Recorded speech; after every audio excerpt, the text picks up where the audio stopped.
Hanya beliau mengatakan, inna quluba bani adama isbi'aini min asabi'ir rahman yusarrifuhu haitsu yasha. Sesungguhnya hati anak manusia itu, wahai Ummu Salamah, berada di antara jari jemarinya Ar-Rahman, dan saya meminta supaya hati saya diberikan pada ketetapan dan ketaatan ketika Allah membolak-balikkan hatiku.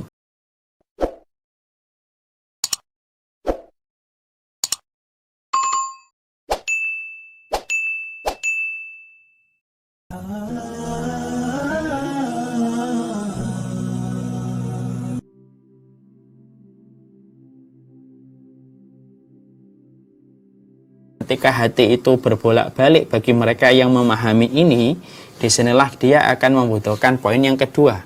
Kalau hati kita cepat berbolak-balik, maka titipkanlah hati kita kepada Allah, zat yang sebaik-baik ketika diberikan titipan. Alladzi la yudayyi'u wada'iha, yang tidak pernah menyia-nyiakan titipan itu Allah. Allah itu mensifati dirinya dengan sifat kalau dititipi tidak pernah menyia-nyiakan titipan. Makanya kalau kita menitipkan harta kepada Allah pada jalannya, ketika kita membelanjakan harta itu tidak pernah sia-sia, justru bertambah dan bertambah sesuai dengan apa yang kita titipkan. Dan justru menitipkan kepada Allah itu, Allah akan menerima dengan kedua tangannya, dan kedua tangannya Allah adalah kanan, dan Allah akan menyuburkan apa yang kita titipkan kepadanya. Sama sebagaimana harta, ketika kita menitipkan kepada Allah itu tidak pernah sia-sia, dan harta itu kita akan jumpai dalam bentuk yang jauh lebih besar daripada apa yang kita titipkan, karena Allah membalas dengan yang lebih besar. Sama kondisi hati ketika kita menyadari berbolak-balik, maka pastikan bahwasanya hati kita ini harus kita titipkan kepada Allah. Makanya doa yang paling sering diminta oleh Nabi adalah doa meminta ketetapan hati supaya beliau diberikan istiqomah. Sampai kemudian Ummu Salamah bertanya sama beliau, ya Rasulullah, kenapa engkau berdoa sering dengan doa ini? Perhatikan jawaban yang disampaikan oleh Rasulullah.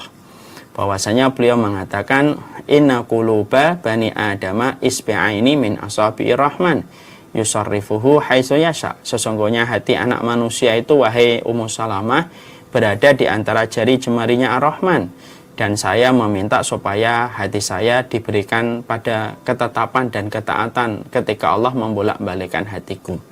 Berarti disinilah kita paham kalau antum, saya, dan semuanya kita mengetahui bahwasanya hati kita ini berubah-ubah, cepat terpengaruh, maka titipkanlah hati kita kepada zat yang tidak pernah menyia-nyiakan titipan.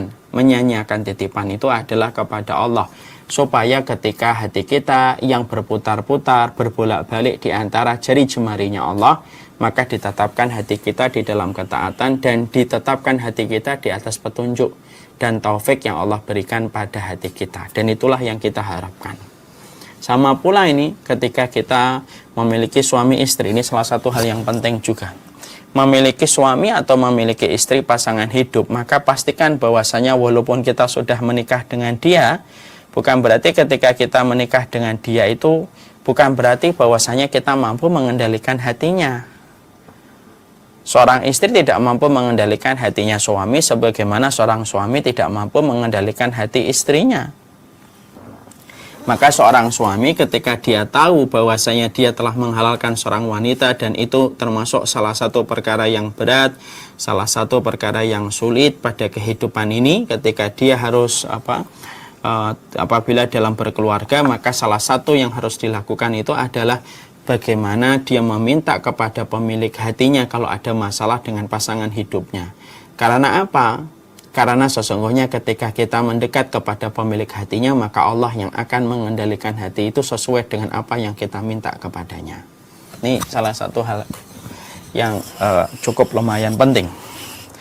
Jadi kalau kita kemudian mengetahui bahwasanya hati itu di antara jari jemarinya Allah, hati itu cepat berbolak-balik, kan kita khawatir ya dengan hati suami kita, dengan hati istri kita, dengan hati anak kita. Maka titipkanlah kepada Allah sebagaimana kita menitipkan hati kita kepada Allah. Maaf ya, kita saja tidak mampu mengendalikan hati kita, kan? Kita aja tidak mampu, kita ini terlalu lemah untuk mengendalikan hati kita, kan? Makanya sampai hati kita saja berada di antar jari jemarinya Allah, sampai urusan ketawa, sampai urusan menangis. Bukankah Allah menyampaikan dalam surat an-najmu annahu huwa adhaka wa abka, bukankah Allah yang menjadikan kamu ketawa dan menangis? Berarti sesungguhnya urusan hati kita itu betul-betul di antara jari jemarinya Allah. Kalau hati kita sendiri aja kita titipkan kepada Allah, maka sama. Ketika kita memiliki keluarga pada pasangan hidup kita, maka pastikan, satu, kamu tidak bisa menguasai hatinya, kamu aja tidak menguasai hatimu kok. Yang kedua, titipkanlah hatinya orang yang kita cintai kepada Allah. Sehingga ketika ada satu masalah, satu problem yang hadir, maka ketika kita mendapatkan akses kita susah dekat kepada orang yang kita cintai ketika lagi ada masalah, maka mendekatlah kepada Allah yang memiliki hatinya, supaya Allah yang akan membolak-balikkan hati orang yang sedang bermasalah dengan kita sesuai dengan apa yang kita minta kepada Allah. Dan itu yang akan menjadikan kita tenang.